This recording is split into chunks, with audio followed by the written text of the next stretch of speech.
Okay, guys, we're going to do contracts, and we're going to do the types of contracts in this video. If you came for exam one, we broke down each type of contract by words and what words can be used to describe a contract. And we have 5 basic questions that we went over. So we're going to go with these 5 questions, which includes pages 86, 87, 88, those 3 pages in terms of material, basically just 2 or 3 pages in terms of how a contract can be created. Then in the next video, we'll do elements of a contract.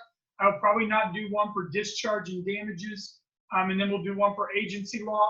And then if I have like a few minutes, I will do a small video on little things in each chapter that words or terms or something to look over as well. All right. In terms of contracts, contracts are a series of promises. And remember, contract law is under state law, state common law, in fact. Okay, so contracts consist of a series of promises. In that series of promises, the people can do something they were not previously obligated to do, or they refrain from doing something they have a legal right to do. And now we'll get into that portion of it a little bit later. But a contract is going to consist of a series of promises to either do something you didn't have to do before, or refrain from doing something you have a legal right to do. When you do that, that will serve as consideration. We'll get to that a little bit later on. All right, so a contract is a legal agreement of the parties to do something not obligated to do or refrain from doing something they have a legal right or legally entitled to do. Now, when we talk about the types of contracts, we ask ourselves 5 questions. The first question is, how is it created? How is this contract created? And either it's going to be expressed or implied. Express means language. Now, a lot of people get on the first exam and they make a mistake where they think express is written and implied is oral. Expressed is language-based. It could be written or oral, doesn't matter. In the eyes of the law, it's the same. Some agreements have to be in writing under statute of frauds. We'll talk about statute of frauds in the next video, but it could be either one. So express is language-based, and then implied or implied by fact is a better way to say it. Implied by fact is your actions or conduct create a contract to exist. And the examples given in the thing is an express contract is going to be an oral contract or a written contract. So if I enter into an agreement that I'll buy your CD player from you or a DVD or something, whatever it is, I'll buy it for X amount of dollars, then we've agreed orally through language to create a contract. It would be expressed. If there was no words exchanged and we just end up creating a contract through our actions or conduct, like me sitting in the barber's chair, and that's an example sitting there on page 86 of your study guide, sitting in the barber's chair, not saying a word. You know the pricing from previous times that you've been there, then you wouldn't have to have any conversation at all. Therefore, your conduct, you sitting in the chair, they cutting their hair like you've always wanted it to be done, would create a contract, and that would be implied by fact. Now, another term that doesn't go with express versus implied as much is also called implied in law. Now, implied in law is more closely associated, or more importantly known as quasi-contract. And that is where one of the elements, and we're going to talk about the 5 elements a little bit later on and more in depth, but the 5 elements are agreement, which includes offer and acceptance, consideration, capacity, legality, and genuine and real assent. In order for a contract to be there and be valid, you need all 5 elements. Well, what happens when an element is missing? And the example he gave and has been on exams before was the student doing some lawn work for a professor. Say Professor Swim asked you as a student to do some lawn work. You do all the work, but when it comes time for payment, he asks you to do it in a proper manner, you know, in order and all that stuff. We'll talk about order and how that's relevant a little bit later on. But in terms of you did not get a work permit, the city required you to, for items 6 and 7 and 8 that you did for Professor Swim, required to get a valid work permit by going down to the city offices and getting a work permit to do those things. You didn't do it. Therefore, Swim's like, I'm not paying you because that was illegal activity. You should have gotten a work permit. I'm not going to be a party to this. I'm not paying you. Well, if you did not do it, then all the actions that you did were illegal. And we'll talk about legality a little bit later on. But if you were to go to court requesting the money that was to be paid by Professor Swim for all the work that you did, and the court says, I'm sorry, you didn't have a legal permit, it's going to be an illegal contract and you're not going to get recover any damages, no money will be given to you. However, if the court feels bad for you and feels that Professor Swim has taken advantage of you and provided and got an unjust enrichment, and those are the words you need to be looking for, unjust enrichment over the other party, then they may in fact add an element to a contract. So in that contract before you had, it would lack legality. You didn't have a valid work permit. By getting that work permit after the fact, because the city creates one, the judge creates one, judge fills in that missing element, it stops Professor Swim from having unjust enrichment, and it makes things even more even-handed.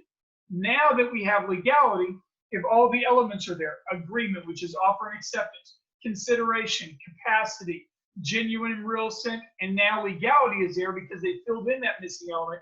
Now we have a contract, it's valid in the eyes of the law, the professor would have to pay you, Swim would have to pay you. However, if the court disagrees with that assertion and says, no, you should have had a work permit, we're not going to do anything about it, it's probably going to lack legality, and it's not a valid contract in the eyes of the law, Swim wouldn't have to pay. So if he gives you that storyline or any storyline similar to it on the exam and says, if the court finds in favor of Swim, A, B, C, D, and E, you're looking for the element of legality being missing. Therefore, not a valid contract, not enforceable under the law. If the court finds in favor of you, even though you didn't get a work permit as needed, the answer is probably going to be implied in law. Not implied by fact, that's actions or conduct. Implied in law, also known as quasi-contract.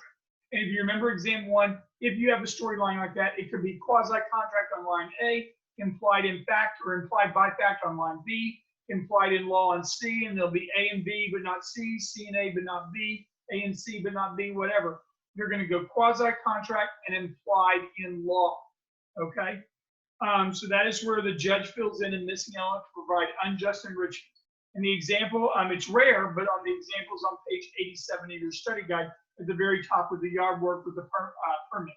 Another example that I've heard about, either in a storyline or actually on a question on the exam, is you're injured, you're unconscious, someone calls an ambulance takes you to the hospital. You didn't agree, so the element of agreement was there. They offered to give you a ride, but you were non-responsive. So you didn't agree to be taken to the hospital. Well, the court fills in the missing element and says you would have, had you been awake, had you been conscious, you would have agreed to be taken to the hospital to have surgery performed. Then they're going to make you pay for that because of quasi-contract or implied in law. Another example there. Okay, number 2. After we've gone through how it occurs, either expressed, implied, implied by fact, quasi-contracts, all those words, the next one is, are there any conditions? A conditional contract means there is a duty, there's no duty to perform or no duty to continue the contract if the condition is not met. Now, if the condition is present beforehand, if that condition is not met, we don't have a valid contract in the eyes of the law. However, if the contract is considered to be unconditional, meaning it just happens, then just performance is going to be fine. If you agree to it, then it is unconditional, then we're fine with it, okay? So if I say I have a copy of Swim's exam and I'll sell it to you, I'll send you an email with the whole test if you send me $10 via Venmo, okay? Whoever sends me $10, I send them a copy of the test, okay? Well, that would be unconditional. Sell you a copy of the test for $10. If I said, if you make an A on the final, you owe me an additional 10, then not only do we have an unconditional first half of the contract, but the second half, if you make an A, you owe me an additional 10. That would be conditional subsequent after the fact. If you don't make an A, that condition is gone. There's no duty to perform the extra portion of it, okay? If A, and if you think about it in terms of logic, if you have philosophy 240 or something like that at A&M, if A, then B. If A occurs, we have a contract.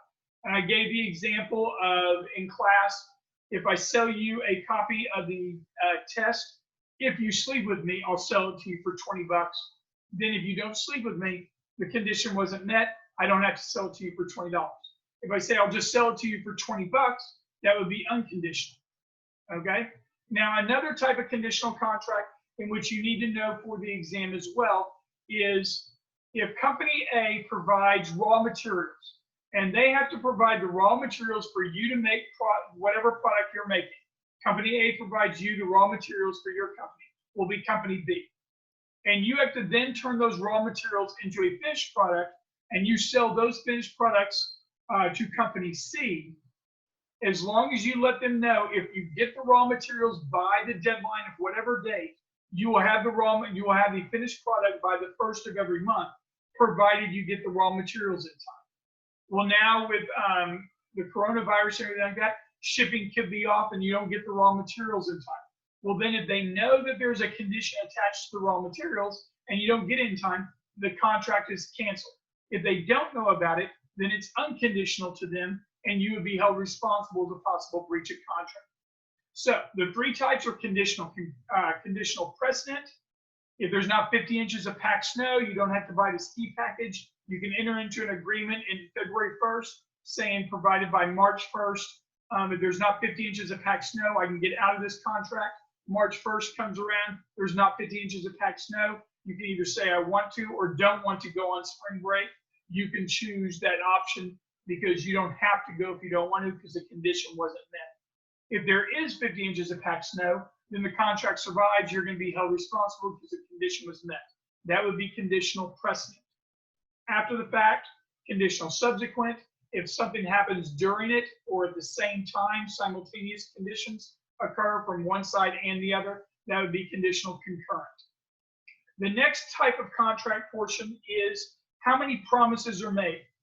Promises, how many promises are made? We have the terms unilateral and bilateral.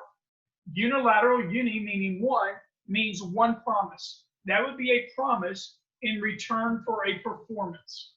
And then bilateral is 2 promises. That would be a promise in return for a promise back. Now, here's the thing. A lot of people get confused on the exam, and you might have gotten confused on exam 1 in that a bilateral and unilateral contract, it depends on the performance versus depends upon the situation on whether or not it's bilateral or unilateral. For example, if I say I will pay someone $50 to mow my lawn and you say you'll do it, yes, that's a promise and you're going to perform mowing my lawn. But the thing is, you promised to mow my lawn back. So I made a promise to pay you $50. You made a promise to mow my lawn.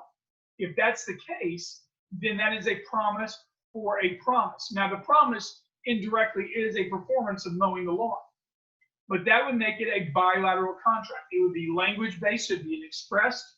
It would be non-conditional. We didn't have any conditions being done there, so there would be unconditional contract. And then it would be bilateral, a promise for a promise. Now, the promise is a performance, but it's a promise in return for a promise. Okay? Now, if it is unilateral, then it's a promise in return for a performance. So say I tell everybody, I will pay someone $50 to mow my lawn. No one says I'll do it, so we have no bilateral agreement, but the next day you come and mow my lawn. If you come over and mow my lawn, when you have fully performed mowing my lawn, then that is a promise in return for a performance. You made a performance. Up until you mow my lawn and complete it, you're under no legal obligation to do anything, and I'm under no legal obligation either because we didn't have an acceptance via words. So therefore, your actions, i.e. the performance, is going to create the contract in its final totality, so to speak. So here's the thing. In a unilateral contract, a promise in return for a performance, in most states, complete performance is required. So in order for you to get the $50 I agreed to pay someone to mow my lawn, you must fully perform everything associated to mowing my lawn.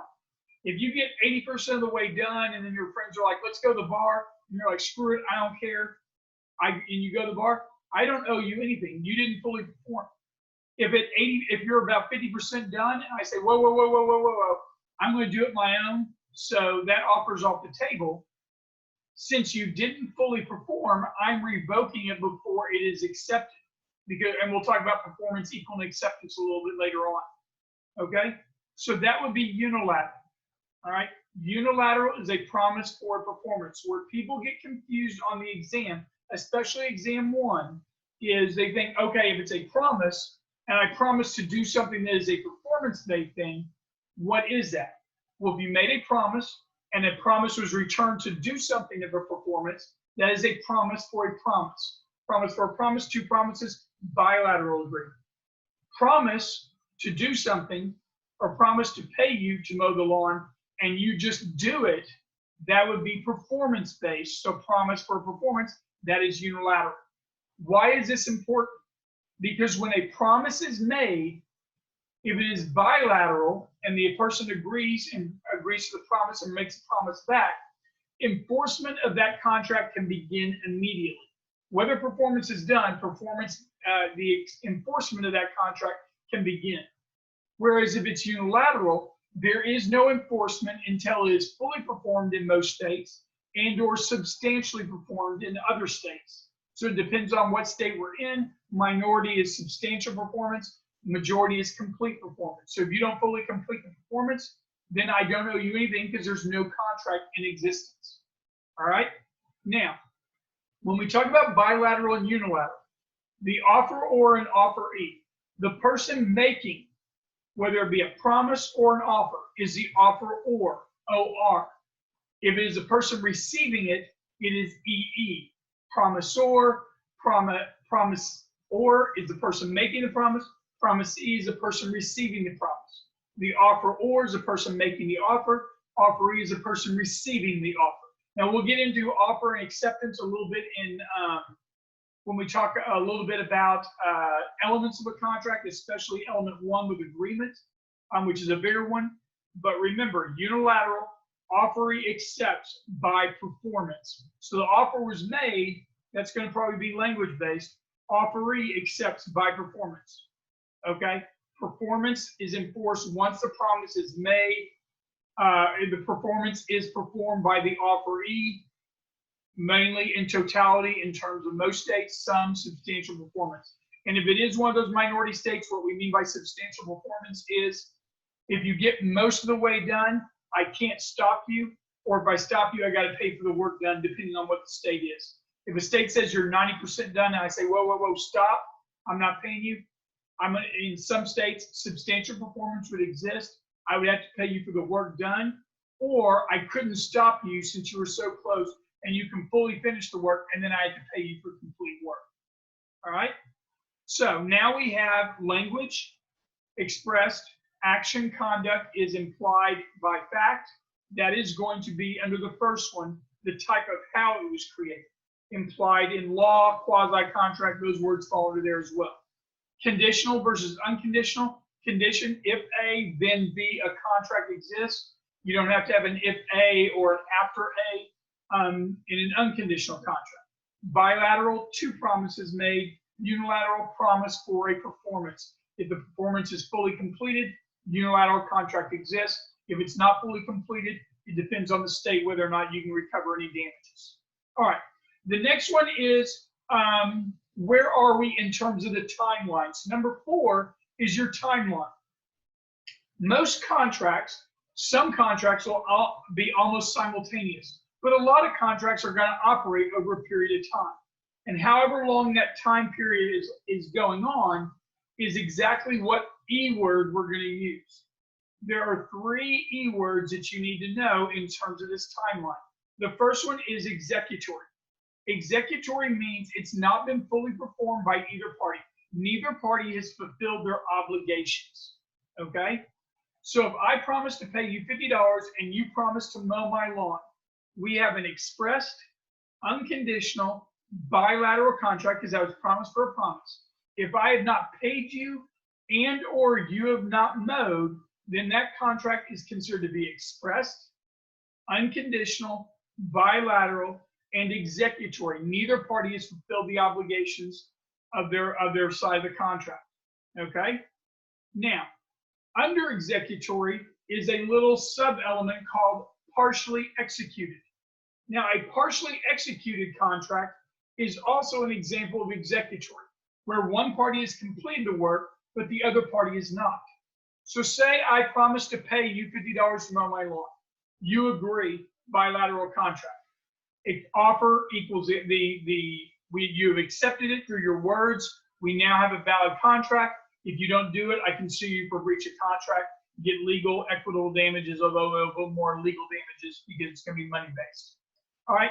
But then you've done the lawn mowing. You went the next day, you got it all done, but I haven't paid you. That is a partially executed contract. One party has fulfilled the obligations of the contract, but the other party is not. So if I paid you up front, but you haven't mowed, same thing, partially executed as well. It's just depending on partially executed by the offeror, partially executed by the offeree. If you have mowed and I haven't paid you, then it's partially executed by the offeree and the offeror still owes money. Then I would be upheld and I would be in breach of contract if I don't pay you. Now, if that situation exists, remember, partially executed means that the contract has not been fully performed. Well, that's one of the ways to define executory. That's why partially executed is an example of an executory contract as well. And we went over, and we're going to go over it now, questions number 2 and 3 in your study guide. On page 107 of your study guide, it says a contract where Tom and Jerry enter into a contract and Tom has fully performed all the obligations of the contract, but Jerry has not completed the requirements on his side. This is called a executed, executory, partially executed, bilateral, or unilateral. Well, we don't know if it's bilateral or unilateral, depending, it doesn't have enough information there. It's not executed because both parties have not done it. We'll get to execute in a little while. Executory could work, yes, but the best answer is partially executed, C, for number 2. Number 3, a contract where one party is fully performed completely, but the other party is not, can best be described executed, executory, partially executory, unilateral, bilateral. Almost the exact same, except C says partially executory versus in question 2 is partially executed, the correct term. So now C is not a real term. The answer is B, executory, because a partially executed contract is also an example of an executory contract. So if you were one of those things where it gives you only one answer, partially, and it's no multiple choice A and B but not C, C and A but not B, partially executed, and those words specifically would be the best way to go. Now, if he gives you executory on line A and partially executed on line C, and then A and C are both correct, then A and C are both correct because partially executed is a sub-element of executory contract. Now, an executed contract is a contract that has been fully performed by both parties or all parties, depending on if there's 2 or more parties in the contract. This means that you have mowed and I have paid you.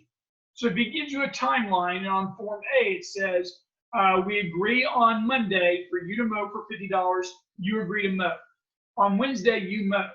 Well, what do we have on Thursday? We have, I've not paid you, so we have an express, unconditional, bilateral contract, which is partially executed, okay? On Friday, I pay you, so what is this an example of on Saturday?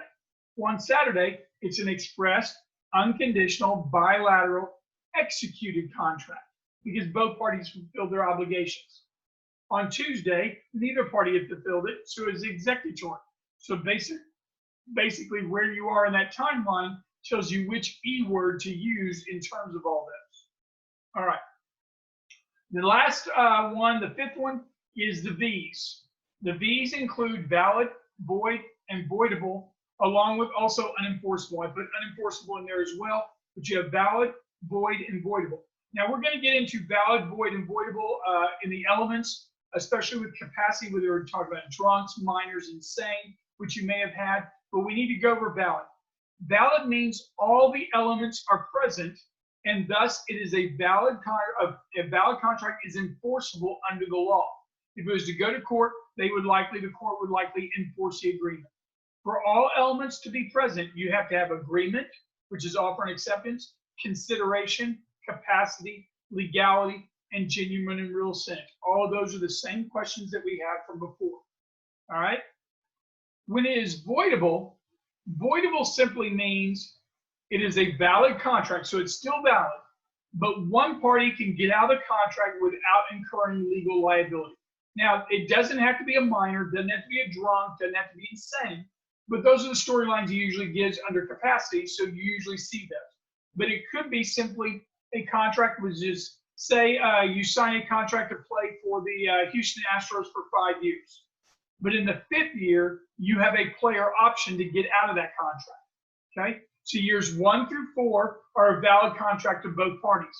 In that 5th year, it is a valid contract to the Astros, but it is a voidable contract to you. You can get out of the contract without incurring legal liability.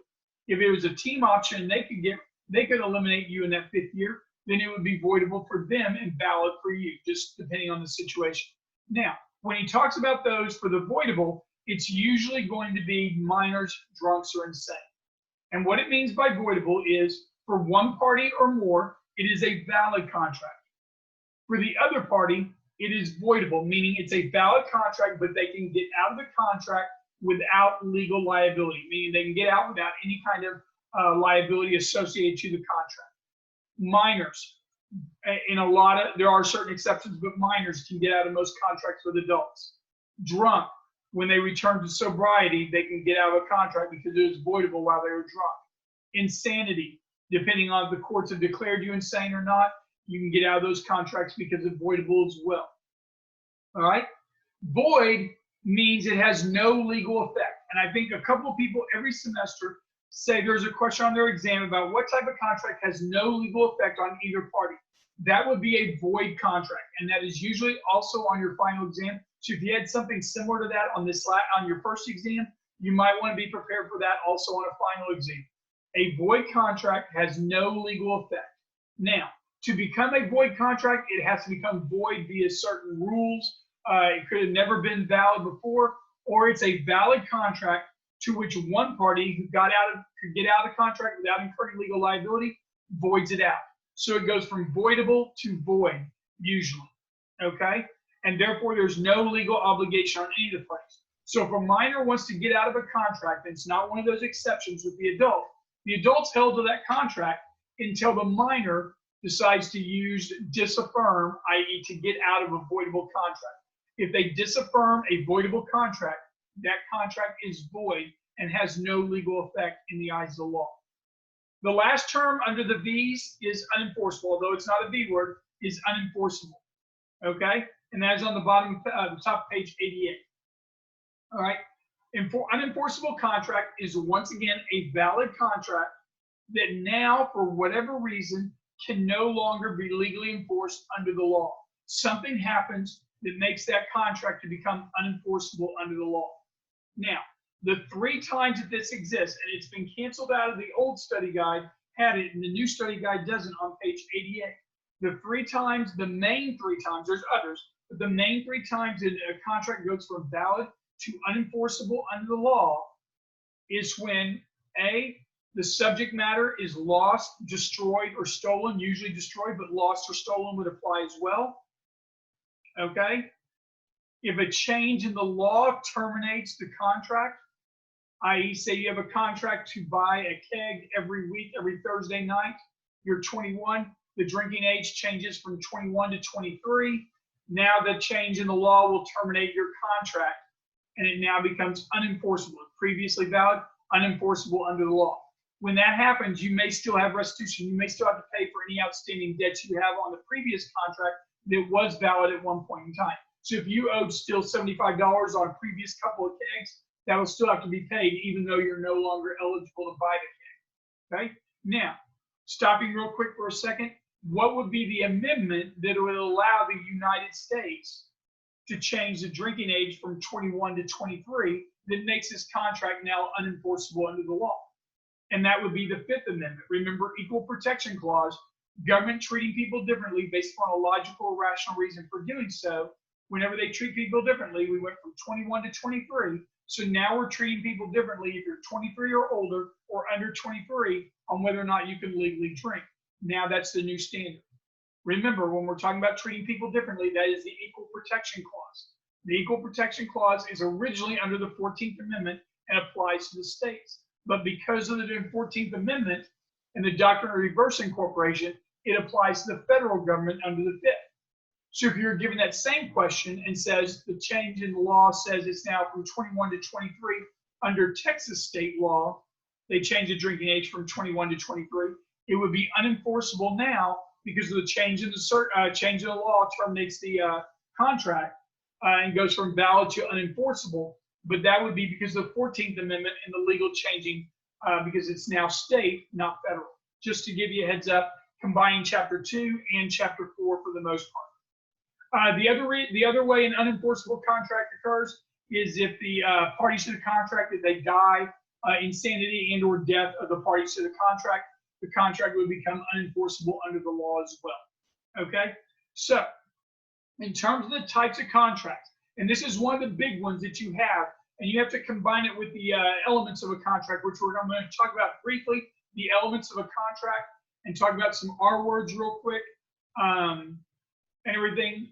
But the elements of a contract, you have to have the types of contracts, and then if he gives you storylines, he's asking you either what type of contract it is or what element applies to the given scenario.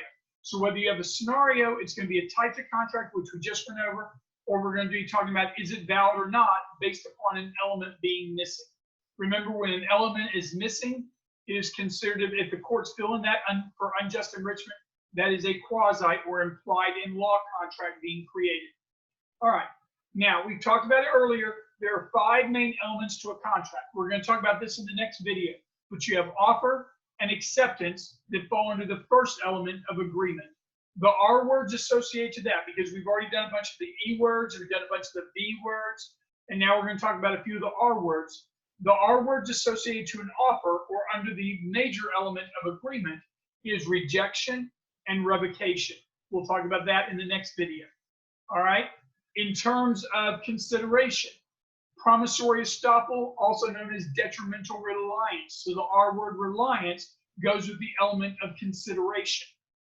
In terms of capacity, ratification is the R word that goes with capacity. Legality, there's no real R word there. And then for genuine and real assent, and we're going to go over all these terms, all these elements in the next video. But in terms of genuine and real assent, the R word of rescission and possibly reformation, but rescission is the big one that falls under there as well.